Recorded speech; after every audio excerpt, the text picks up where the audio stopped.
Well, joining me now is John Edmeston, who is Global Chief Financial Officer and Deputy CEO of Cartrack. Talk about why the company is moving into the US. Hi, John. Hello, good to have you in the studio again.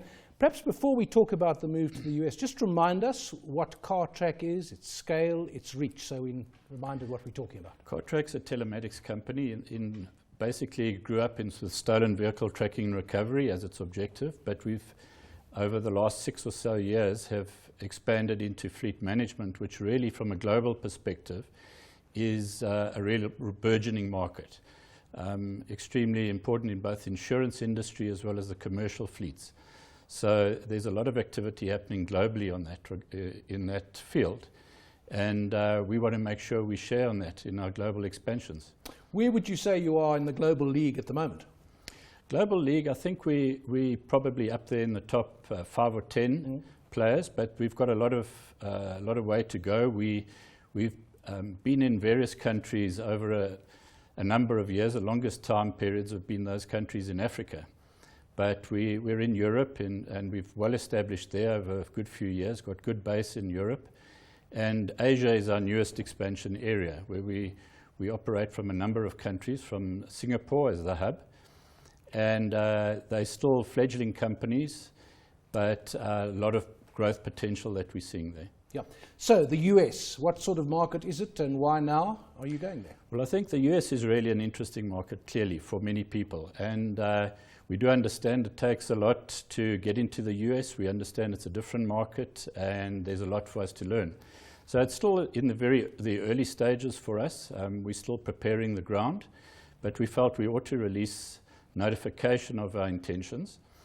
Because your announcement today simply said that you were intending to do it. There was no other detail. Very simple, and as I say, it is still in the early stages. So give us an idea of how you do this. I mean, you go and look around, find an office. How do you start? Yes. Well, you do your research on the desktop research, and we've opened an office in Orlando. There are a lot of benefits to be derived out of Orlando in terms of incentives.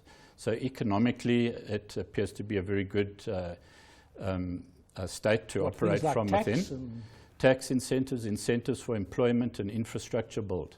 So that's very attractive to a new entrant. It's a good place to start. There's a high level of economic activity. So the US, is a huge market, of course, for most things.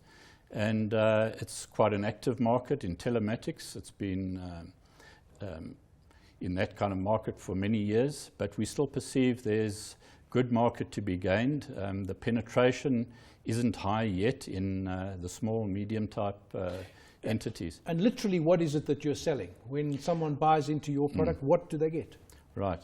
Well, for the market in the States, although they have stolen vehicles and so on, and I think LoJack looks after that aspect very well over the many years now. So the real target market has to be in fleet management. And the activity really is on the one hand in insurance for risk management by insurers, and that's a burgeoning market in most continents at the moment. And the other side of the coin is the fleets, where the organizations are looking for productivity, efficiency enhancements, cost reduction, all with the objective, of course, of just managing the whole infrastructure better, as well as improving their profitability. It's an area also where I presume the technology changes all the time. If you can get ahead with that, with cheaper, more effective technology. Right. Are you able to offer the US market something in that sense that they haven't got yet? Yes. Well, we've compared our product to what we have seen in the States. We believe we've got equivalent, and in some areas, some more. We can't match up necessarily with the very high-end big fleet products that are extremely integrated into the vehicle, but that's not really our primary objective. What we found is that as we enter into any new country, there are learning experiences to be had, and each one of those actually strengthens you as an organization to build your product range, your technology base, and provides you with more to offer in all areas of the world. So it's a great opportunity for learning as well as to offer what we as South Africans, and I think in South Africa, we actually in many ways are pioneers of a lot of this type of Partly, technology. I would think, because we're so good at stealing cars. So well, that was the real source of the expertise originally, and of course we've built on it from that. How do you project now? You've got to have some idea of where you want to be in a year or two, how much money you've got to spend to get in there, and when you expect to start making money, and how would you measure progress? Right.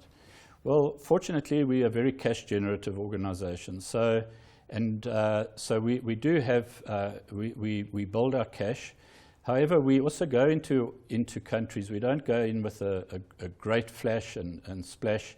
We start in a very contained, controlled type environment, because there's a lot of learning to be done. So typically, we start in a conservative fashion and we build from there. Different countries have different kind of profiles, but typically we see a 3-odd year up to break-even type cycle, depending on the traction in the particular country. And I guess we would see the States would be in a similar type of mold, albeit maybe a more expensive country to enter into and invest in, rather than Asia, for example, where we can do it more economically. Yeah. Fascinating story. That's John Edmeston, Global CFO and Deputy CEO of Cartrack.